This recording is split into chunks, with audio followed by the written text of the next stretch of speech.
agradecer à Igreja o convite que me dirigiram para meditar convosco na Palavra de Deus esta manhã. Como os irmãos sabem, eu sou membro da Igreja Batista de Cedo Feita no Porto, mas é sempre com grande alegria, com grande prazer que participo nesta igreja, nas diferentes atividades que leva a cabo, e é com muito prazer que acedo também ao convite imerecido de poder dirigir-vos a palavra esta manhã.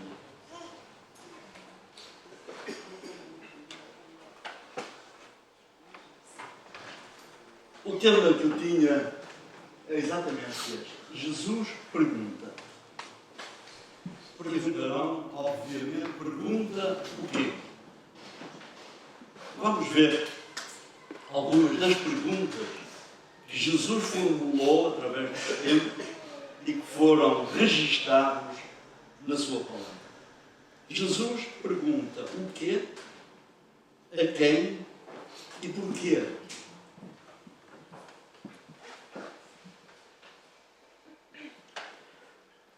Uma pergunta eu coloco já a início e não é da parte de Jesus, mas é da minha parte. Porquê é que nos encontramos aqui? Porquê é que cada um está aqui reunido esta manhã? A resposta também são de várias natureza, mas eu sei que, se forem sinceras, elas serão coincidentes em muitos dos aspectos. As perguntas fazem parte do nosso viver. Eu creio que várias vezes ao dia nós formulamos perguntas. Porque pensamos, porque estamos admirados, porque queremos advertir, porque queremos saber, porque queremos ajuizar alguma coisa, perguntamos. E isto é absolutamente natural. A pergunta pode ser um aviso, pode ser um alerta, pode ser uma crítica e pode ser uma lição também. Imaginemos, agora, no fim do ano letivo, uma conversa entre a mãe e o filho. O filho passou para a segunda classe. Ou seja, ao segundo ano, como dizemos hoje, no meu tempo era primeira classe, segunda, por aí fora. Passou para o segundo ano e está a fazer diabruras em casa. E a mãe pergunta-lhe: olha, não tens nada para fazer? Não. Olha, tu sabes a tabuada? Diz ele: claro que sei. Então não havia de saber? Responde com outra pergunta. Então, diz-me lá, depressa, rapidamente, quantos são 9 vezes 6? E o filho: 45. E a mãe: 45? Não são 54? E diz ele: oh mãe, o que é que tu queres? Que eu responda com exatidão ou com rapidez? É assim que muitas das vezes as coisas acontecem. Nós queremos responder. Há um livro que eu li há uns anos e cujo título era Da Sabedoria e Práticas Judaicas. Esse livro levanta algumas questões sobre a forma de vida dos judeus e do seu comportamento. E houve alguém que se abeirou de um judeu e fez esta pergunta. Jesus era judeu, não nos esqueçamos. E tinha essa prática. E fez esta pergunta. Pensa lá, porquê que vocês, os judeus, quando nós vos dirigimos uma pergunta, respondem com outra pergunta?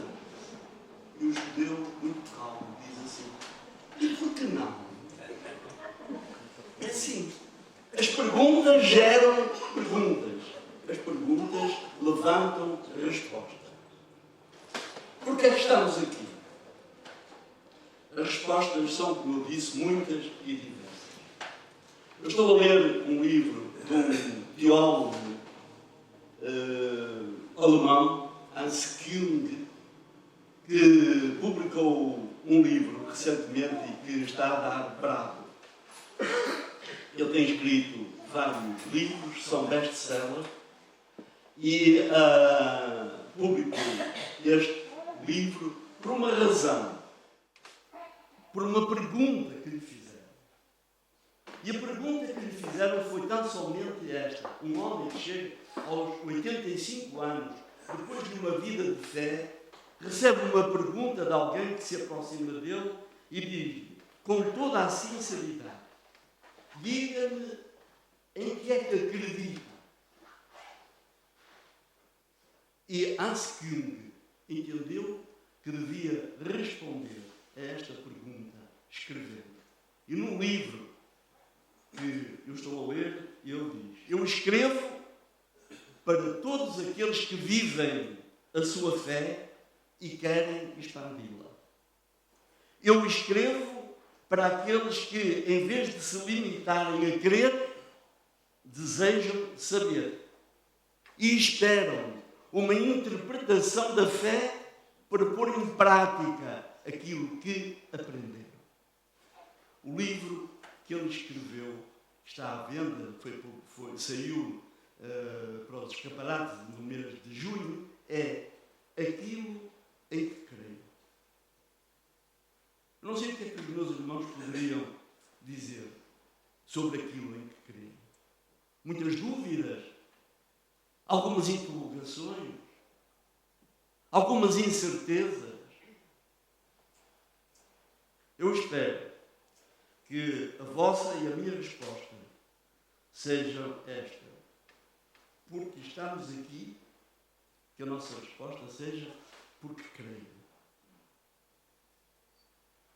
Para nos encontrarmos com Deus, como enquadra o Willy no princípio deste culto, para irmos mais além, leva-me além. Temos que ver para além da linha do horizonte e só com a ajuda do nosso Deus. Todos nós conhecemos os ensinos de Jesus, as suas magníficas mensagens, os seus avisos, por vezes cáusticos, o seu amor pelo próximo, a sua tolerância, a par de uma exigência invulgar. E, sobretudo, conhecemos os seus métodos pedagógicos que Jesus usava para ensinar. Esses métodos estão escritos e vão persistir até ao fim do mundo, como Jesus disse: passará o céu e a terra, mas as minhas palavras permanecerão para sempre. Eu lia o Evangelho de Lucas a preparar-me para a mensagem desta manhã e deu-me para registar as diferentes perguntas colocadas por Jesus nas mais diversas conversas.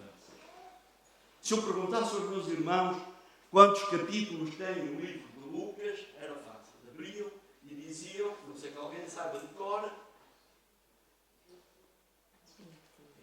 24. Exatamente, o professor é um exemplo. 24. Mas se eu lhe perguntar quantos versículos tem no Evangelho de Lucas, ele não responde com a mesma prontidão. A menos que tivesse sabido que ia fazer esta pergunta. Mas são 1151 versículos. Alguns versículos com comentários de Jesus e com perguntas. E agora, quantas perguntas é que Jesus colocou? Às vezes, num versículo aparecem 3 perguntas, como nós vamos ter a oportunidade de relembrar. Então, são 91 versículos. Como veem, para eu analisar 91 perguntas de Jesus, ficaríamos aqui um bom tempo. Enfim, valeria a pena não por mim, mas pelo raciocínio, pelo pensamento que pudéssemos fazer sobre as perguntas de Jesus. Mas são 91. Destas 91, talvez uma dezena e meia ou 2 dezenas, muito rapidamente, eu vou trazer à vossa mente. Começa logo com uma pergunta no Evangelho de Lucas, é no Evangelho de Lucas que nós vamos trabalhar, no Evangelho de Lucas, no capítulo 2 e no versículo 49. Antes de eu pedir a algum irmão que leia, deixa-me fazer este comentário. Jesus tinha ido com a sua mãe e o seu pai, com Maria e José, tinham ido a Jerusalém, era a altura da Páscoa. E, a dada altura, demoraram uma série de tempo para chegar, saíram de Nazaré, iam até Jerusalém e depois tinham que voltar. Não havia outro meio de transporte, público, provavelmente com algum jumento ou a pé. E a dada altura, quando regressavam, Maria deve ter dado conta, sempre as mães dão conta da ausência dos filhos, mais que dos pais, seja-me permitido dizer isto, dizer que é feito do nosso filho. E então, cuidadosamente fizeram o caminho inverso. Iam a caminho de Nazaré, voltaram outra vez para Jerusalém. Iam perguntando, viram o nosso filho? Viram o nosso filho? Por aí fora. Chegaram a Jerusalém, entram no templo e Jesus estava no templo a falar com os doutores da lei. E a mãe, muito pressurosa, pergunta, filho, porquê é que fizeste isso? Uma pergunta. Qual foi a resposta de Jesus? Algum irmão quer ver, por favor? E ele lhes disse, porque é que me procurais? Não sabeis que me convém tratar dos negócios do meu pai? Exato. Porque me procurais? Outra pergunta. Esta é a primeira pergunta. Por que me procurais? Não sabeis que é importante eu estar na casa do meu pai ou a tratar dos assuntos do meu pai? Esta é a primeira pergunta. Portanto, não nos esqueçamos que é na casa de Deus que nós tratamos dos assuntos que lhe dizem respeito. A outra passagem, vamos fazer uma viagem relâmpago para vermos algumas destas questões. Outra está no Evangelho de Lucas, no capítulo 5 e no versículo 22. E aí, não se esqueçam que Jesus, como vemos pelo contexto, Jesus tinha feito uma cura. Jesus tinha atendido, ou ia fazer uma cura, tinha atendido um grito de um paralítico. E a resposta de Jesus foi, perdoados estão os teus pecados. E então, os homens que assistiam a esta conversa interrogavam-se e perguntavam, quem é este que tem poder para perdoar os pecados? E Jesus, leiam por favor, 5:22. Jesus, porém, conhecendo os seus pensamentos, respondeu e disse-lhes, que arrazoais em vossos corações? Exato. Jesus, conhecendo os pensamentos, não ouviu o comentário, mas, como diz o registro, porque pensais essas coisas nos vossos corações. Meus irmãos, não é novidade. Nos convém lembrar que Deus conhece tudo. Até os nossos pensamentos mais íntimos. Deus conhece. Nós oramos ao Senhor. Ele sabe do que nós precisamos. Mas Jesus ensina-nos a pedir. E nós oramos. E temos orado, eu e a minha mulher, em casa, por muitos dos membros desta igreja, sem abusando da minha memória e podendo cometer alguma gafe, mas temos orado pela irmã Sandra de Jesus, temos orado pelo nosso irmão Luís, temos orado pelo nosso irmão Júlio, pela nossa irmã Sandra, temos orado pela Elsa, recentemente, e pelo pedido que nos chegou em favor do seu filho.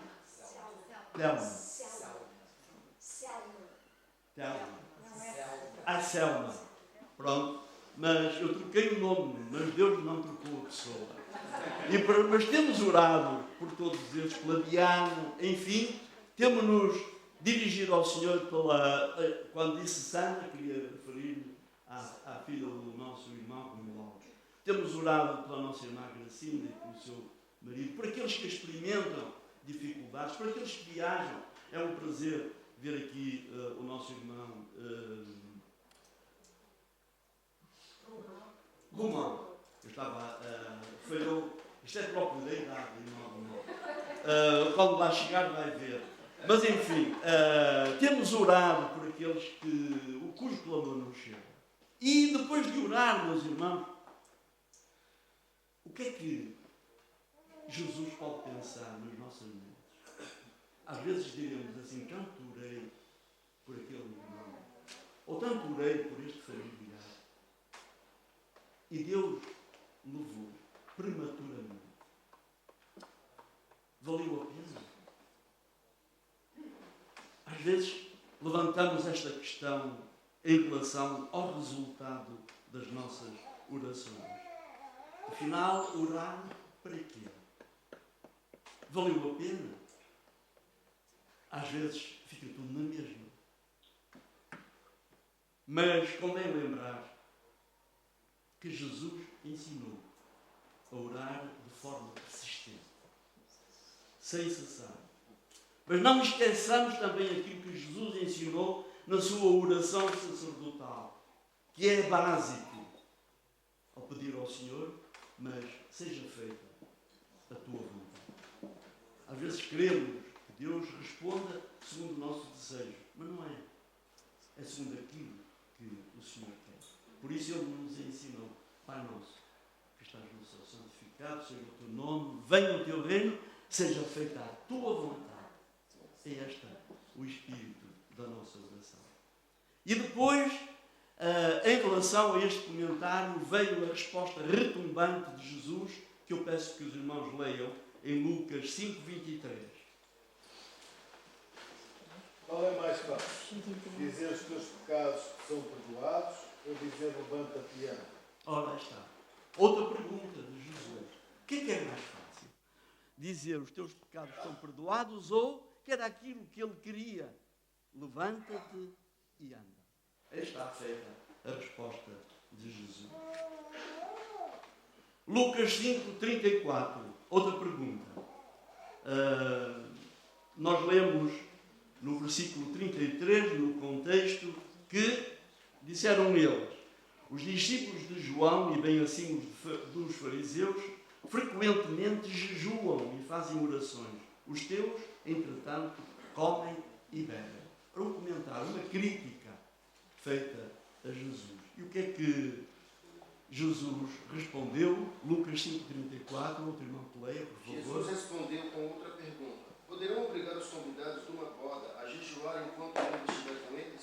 Ora, aí está. De facto, era inconcebível que nós fôssemos convidados para um casamento, estando os noivos, e nós dissemos: não, hoje tenho paciência, nós vamos fazer jejum. Era não só, digamos, uma atitude desrespeitadora, incompreensível por parte dos noivos, que queriam festejar aquela data, aquele acontecimento, e os convidados recusavam-se a comer. Bom, sabem, meus irmãos, qual foi a ironia de Jesus? Jesus era o supremo noivo. Enquanto eu cá estou, não é preciso tanto assim jejuar. É preciso mais falar e viver. O jejum é uma prática saudável. De vez em quando, sobretudo quando me sinto mal, assim, convém reduzir algumas coisas da nossa gastronomia para equilibrar o nosso organismo. Mas não nos esqueçamos que há formalismos que às vezes nos afastam completamente do Senhor. Outra pergunta de Jesus, Lucas 6:9. Algum irmão pode... Então disse Jesus a eles: que vos parece? É lícito no sábado fazer bem ou mal? Salvar a vida ou deixá-la perecer? Outra, num texto, 3 perguntas. O que vos parece? Primeira. Segunda, é lícito no dia de sábado fazer o bem ou fazer o mal? Salvar a vida ou destruí-la? Isto tem a ver exatamente com a prática rigorosa da observância do dia de sábado pelos judeus. Sabe, em 1996, eu estava em Jerusalém e no hotel, era um dia de sábado, e disse, amanhã, dizia lá, amanhã não tenho pequeno almoço, tenho que o preparar. Ah, está bem, mas não se preocupem, no buffet está tudo, tem o leite, é só aquecer, tem o chá, tem o pão, tem o torradeiro, nós é que não podemos. Bom, e para surpresa minha, esta já estava preparada, para surpresa minha também, não devia tocar no elevador para chamar. Porque o tocar no elevador era fazer qualquer coisa no dia de sábado. Nós podemos dizer que é um pouco ridículo, mas enfim, é a prática judaica. Então, o que é que acontecia? Os elevadores subiam e desciam e paravam em todos os pisos. Portanto, nem fora, nem dentro da cabine tínhamos que tocar. Os elevadores subiam, chegavam até ao oitavo ou ao nono, depois paravam no sétimo, no sexto, no quinto, até chegar ao resto do chão para o pequeno almoço. E para subir era a mesma coisa. Mas era o rigor que faz com que os judeus observem o dia de sábado. Mas Jesus diz, o que é mais importante? Podemos ou não podemos fazer o bem? Ou temos que ser absolutamente rigorosos, cumprindo isto e esquecendo tudo mais? Era isso que Jesus queria dizer. Agora, outro texto, são 3, todos em seguida, e que nos dão as diretrizes para a nova lei do amor. Lucas 6, 32. Um irmão pode ler, ou uma irmã. Se amardes os que nos amam, que recompensa tereis? Está bem, meu irmão, eu sei. Fica só a pergunta. Depois dá um comentário. Lucas 6, 33. Se fizerdes o bem aos que vos fazem o bem, qual é a vossa recompensa? Ou que recompensa tereis. E no verso 34. E se prestais àqueles de quem esperais receber, qual é a vossa recompensa? Exatamente. Mas no fim de cada pergunta, Jesus sempre completa dizendo, os pecadores também fazem isso. Também procuram amar aqueles que os amam, procuram fazer o bem àqueles de quem eles gostam e emprestar, que é sempre uma coisa perigosa. Mas todos fazem isto. Portanto, amar e praticar o bem. Esta era a nova orientação de Jesus. Isto é desafiador. Está longe de ser fácil. É preciso uma disciplina séria de oração e prática da nossa fé. Porque o amor vem de Deus. Porque, como lemos no Evangelho, na Epístola de João, Deus é amor. Não nos esqueçamos, não somos nós que o fabricamos. Somos nós que recebemos e devemos pô-lo em prática. Outra pergunta. Lucas 8, 25.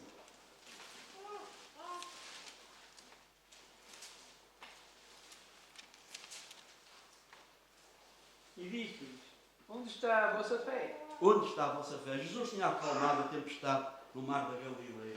E os discípulos já tinham pensado que iam sufocar debaixo das ondas. E Jesus perguntou, onde está a vossa fé? Ou como diz no Evangelho de Mateus, porque temeis homens de pouca fé. Às vezes, pequeninas coisas na nossa vida fazem-nos duvidar da presença e da existência de Deus. E por isso, Deus nos pergunta, por que temeis? Eu sempre estarei convosco. Outra, Lucas 8:30. Perguntou-lhe Jesus, qual é o teu nome? Ó, como te chamas? Qual é o teu nome? É outra pergunta. Depois vem o comentário. Irmã Clarice. Como te chamas? Quando eu ia entrar esta manhã, tive o prazer, como faço sempre, de cumprimentar os meus irmãos um a um. E procuro saber o nome, porque eu acho que conhecer o nome dos outros é importante e facilita as nossas relações. E eu cumprimentei todos, sabia o nome, o que é para mim sempre gratificante, isso aprendi desde pequeno e, sobretudo, desde que exerci a atividade como professor. Lembro-me do tempo em que o professor dizia, venha cá ao 17, venha ao 401, era como se estivesse na tropa. Depois, isso passou. E eu gostava de, porque queria maior intimidade com as pessoas, como o aluno estabelece uma ligação profunda entre o professor e o aluno. Por isso eu, quando cumprimentava um jovenzinho que está ali ao lado do irmão do Aldo, ele perguntava como é que te chamas? Diogo, não é? É porque eu queria dizer o teu nome. Porque é assim, como te chamas? Acho que nós, para mantermos uma conversa com alguém, devemos saber o nome do nosso interlocutor. Isso aproxima-nos mais uns dos outros. Se eu estiver a falar com alguém e dizer, você já pensou, é bem diferente se falar de outra forma. Irmã Amigas, já pensou? Agora, já pensou sem mais nada? É vazio. Portanto, como te chamas? Foi uma preocupação de Jesus. Já sabemos que a resposta foi legião. Era um endemoniado, um homem possuído por uma série de demónios. E não se esqueçam, ele chamava-se legião porque aqueles que os espíritos que o atormentavam eram um número avassalador. Uma legião é um conjunto de soldados romanos, normalmente 5.000 ou 6.000. Portanto, daí podemos ver as perturbações que este homem sofria. Como te chamas? Legião. E Jesus curou. Ora, Lucas 17:7 e 17:8 e 17:9.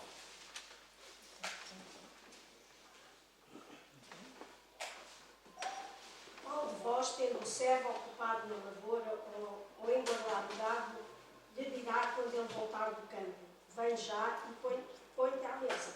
O 8. E não lhe digas antes, prepara-me a ceia, cinge-te e serve-me, até que tenha comido e bebido, depois comerás e beberás tu. E por fim, o versículo 9. Porventura terá de agradecer ao servo, porque ele lhe fez o que havia ordenado. Exatamente. Portanto, eles estão a ver quais são os deveres do servo e quais são os poderes do Senhor. O Senhor não vai dizer, olha, chegaste, então olha, senta-te aqui à mesa connosco. Não, vai, veste-te, cinge-te. Portanto, põe o cinto, provavelmente a túnica estava à vontade, põe o cinto para ter algum cuidado em servir e depois bebe e come. E no fim, pergunta. E teve que agradecer. Era o dever do servo. Mas não nos esqueçamos que ele fez o que lhe era mandado.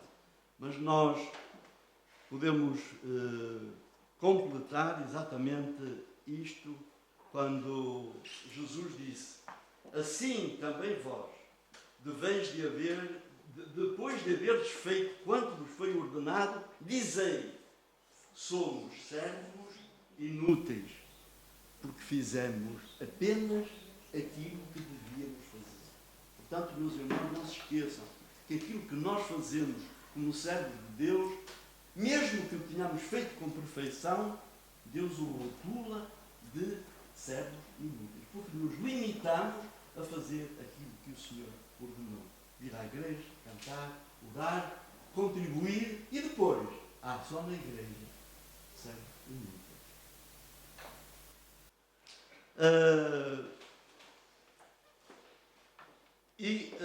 Tinha a pergunta que Jesus fez em Lucas 22:27, completando esta ideia. Podem ler rapidamente. Lucas 22:27. Mas qual é maior? Quem está à mesa ou quem serve? E depois? Porventura, não é quem está à mesa? E continua. Eu, porém, entre vós, sou como aquele que serve. Ora bem, Jesus deu um exemplo. Ele pergunta qual é maior, o que está à mesa ou o que serve?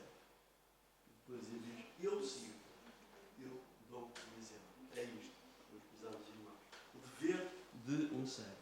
Vou passar à frente algumas perguntas que tinham também o seu interesse e vou para aquela que eu tinha com o número 19, depois de passar 4. Lucas 18:41.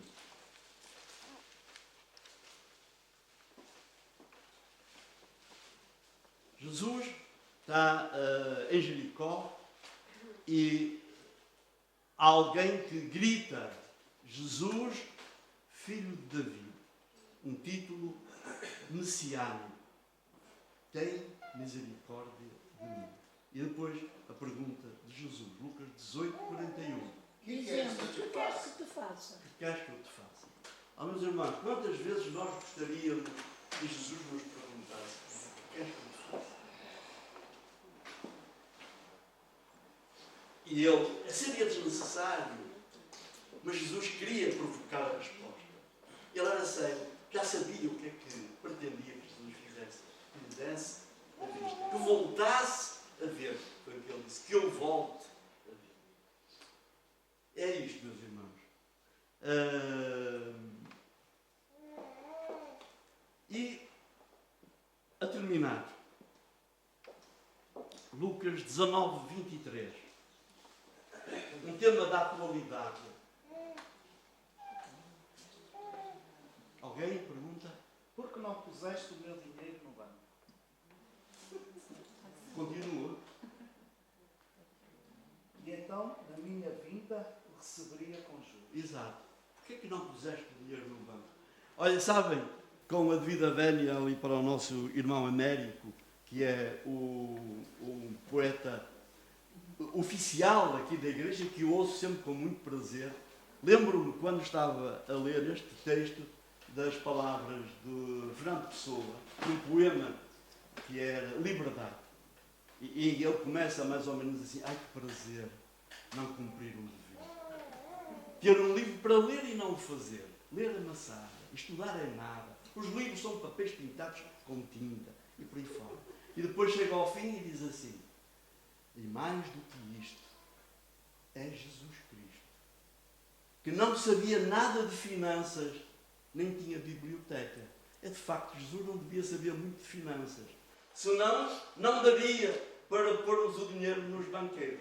Meus irmãos, lembram-se da situação que estamos a viver com o Banco Português de Negócios, com o Banco Privado Português, com o Banco Espírito Santo, onde eu tive a oportunidade e o prazer de trabalhar durante 10 anos. E a verdade é esta: a insegurança. Nada está seguro. Mas, enfim, lembro-me desta, era uma tirada de Fernando Pessoa, dizendo que Jesus não sabia nada de finanças.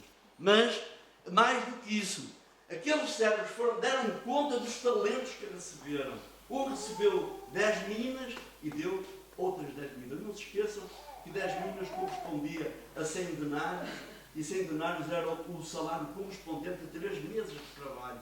Portanto, alguém recebeu 10 e deu outros 10. Outro recebeu 5 e deu outros 5. E o outro recebeu 1 e disse: ó Senhor, tu és um Deus severo, olha, enterrei o denário, pega lá aquilo que é teu. Jesus, servo mau e preguiçoso. Já que não foste fiel nisto, não és fiel noutras coisas.